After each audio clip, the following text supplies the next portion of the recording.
Pemirsa, PT Humpus Intermoda Transportasi Tbk atau HITS resmi mendapatkan persetujuan dari pemegang saham untuk keluar dari bursa dan mengubah status menjadi perusahaan tertutup. Persetujuan ini didapatkan dalam rapat umum pemegang saham luar biasa atau RUPSLB yang digelar di Jakarta pada Senin 2 Juni 2025.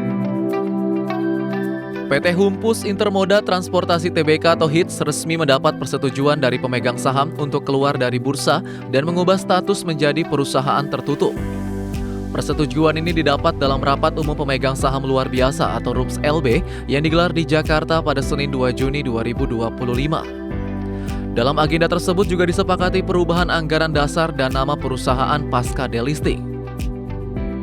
Setelah resmi go private, saham publik akan dibeli lewat penawaran tender sukarela oleh PT Joyo Agung Permata atau JAP. Harga tender ditetapkan Rp330 per saham sesuai formula pasal 36 POJK 45/2024. Sementara pemegang saham publik yang tidak ikut tender akan tetap tercatat sebagai pemilik di perusahaan tertutup. Dengan demikian, para pemegang saham publik tersebut tidak dapat lagi menjual sahamnya setelah proses penawaran tender sukarela selesai dilaksanakan.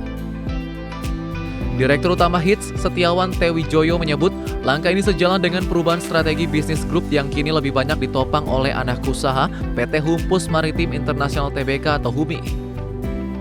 Ia bahkan menghimbau investor untuk mengalihkan kepemilikannya ke HUMI. Grup juga menjanjikan HUMI lebih aktif memperkenalkan diri ke pasar dan investor.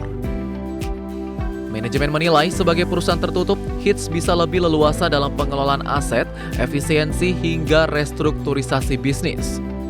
Selain itu, karena keterbatasan cash flow, perusahaan juga menyatakan tak lagi dapat membagikan dividen ke pemegang sahamnya. Berbagai sumber IDX Channel.